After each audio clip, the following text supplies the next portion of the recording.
E aí, gente, vamos lá. Mais um episódio do Guia do Fim do Mundo, né? Hoje eu vim falar do niilismo político, que é um tema interessante para debater.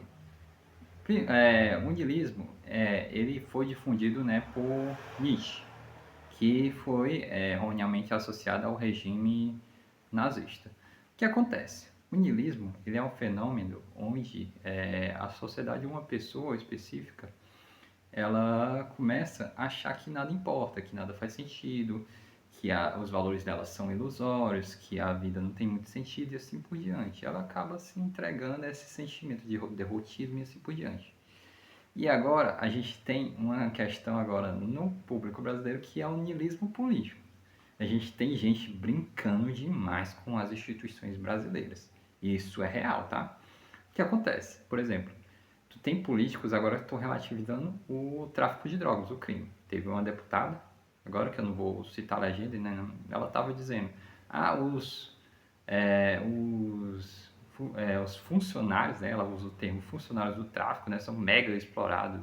E a gente tem que discutir isso, como se o crime fosse, né, uma instituição legítima do Estado, que a gente devesse debater isso como uma instituição legítima. E aí você não pode fazer isso, não pode. E é esse justamente o problema. A gente relativizou e a gente está brincando demais com os valores sociais. E aí a gente começa a dizer, né, que criminosos são explorados, que isso, aquilo. Eu não posso fazer isso, gente. Por quê? Porque isso é uma discussão acadêmica sobre a conduta do criminoso que leva ele a isso e tudo mais. Isso não é algo jurídico que vá levar a algo que seja positivo para a sociedade. Sociedade que ela é bem sucedida, ela tem uma moral rígida, mas eu não digo uma moral rígida assim, mas ela tem princípios que não são relativizados e uma lei que siga a esses princípios. Quem é que vai decidir esses critérios de forma mais subjetiva? O juiz, lá no ato do julgamento, onde ele vai analisar através da teoria, dos fatos apresentados e de uma ciência, né, de uma consciência superior, a respeito da licitude e da ilicitude do ato, se tem algo que é relevante para que aquilo não seja ilícito. Aquilo ali, mas na hora de eu criar a lei, na hora de eu criar valor, eu não posso fazer isso. Eu não posso ficar brincando com os princípios e os valores da sociedade.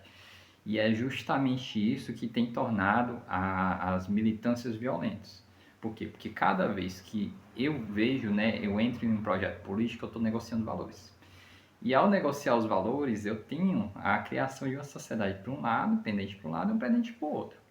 Mas aí a questão é, quem é que está alicerçando alguma coisa? Porque eu vejo um lado mais problemático ali querendo destruir alicerces já estabelecidos dentro da nossa sociedade sem oferecer padrão algum. O que eles querem? Algo extremamente flexível onde eu fique analisando de acordo com o grupo pertencente a cada grupo social distinto da sociedade. Eu não posso fazer isso.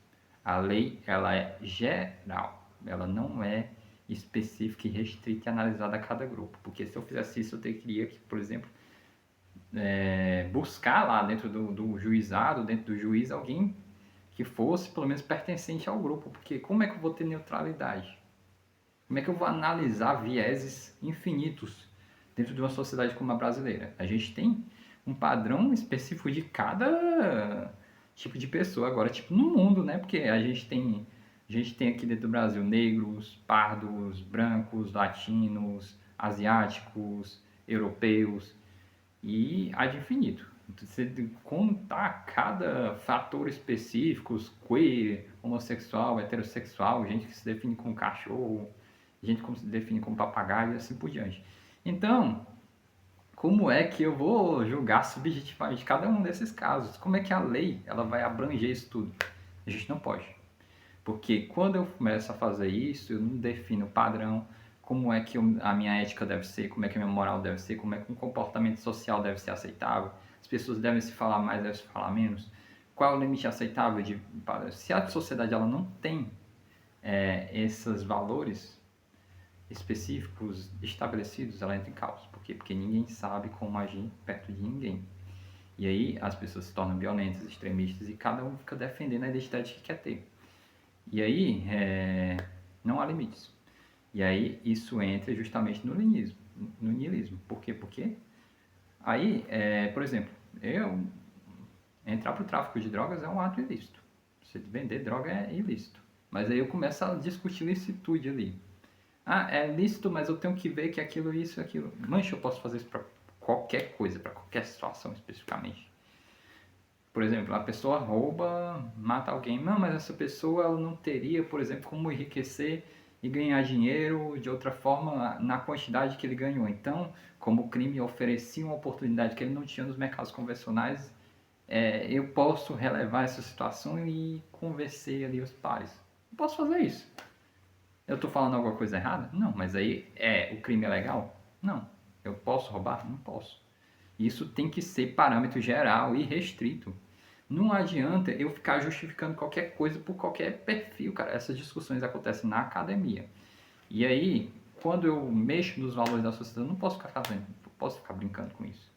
Porque aí as pessoas vão ficar. O público geral entende isso, ele vai conseguir fazer essa manejo fino a cada situação específica da lei. Ele não tem como fazer, aí tu vou colocar a sociedade em hipervigilância, porque ele tem que ser policial. Cada pessoa tem que se policiar e ter um manejo muito fino da moral, sendo que eu não tenho educação para isso, a educação é ridícula, a educação do nosso país é ridícula. Aí eu tenho que me policiar excessivamente para eu não comer desses grupos, e agora cada moral depende de cada grupo, né? Então, de acordo com o grupo que eu estou, eu também tenho que me policiar nas minhas palavras, no meu pensamento, tudo mais para me desagradar aquilo que foi estabelecido daquele grupo, que nem me foi comunicado, mas eu tenho que saber instintivamente. Aí, se eu agir de acordo, fora dos padrões daquele grupo, aí já dá problema, já dá problema. Aí tu tem um grupo, por exemplo, esse grupo é mais íntimo, aí a galera tá acostumada a piadas mais desagradáveis e tudo mais, aí você entra entre o grupo mais restrito e tudo mais, aí você tem que... Aí eu tô aqui, me adapto àquele grupo, aí eu entro nesse grupo, eu não posso mais. Aí esse grupo me combate e esse grupo está sendo combatido. Aí cada vez esse grupo que cresce, ele ganha e minha personalidade é proibida. Pronto. A questão é como é que dentro de grupo, como sociedade, eu posso me adaptar para que esses grupos sejam respeitados dentro da sua subjetividade. Essa é a questão. Você não pode, dentro de sociedade, estabelecer um comportamento único, específico e começar a defender esse comportamento como padrão para todo mundo, principalmente no mundo globalizado.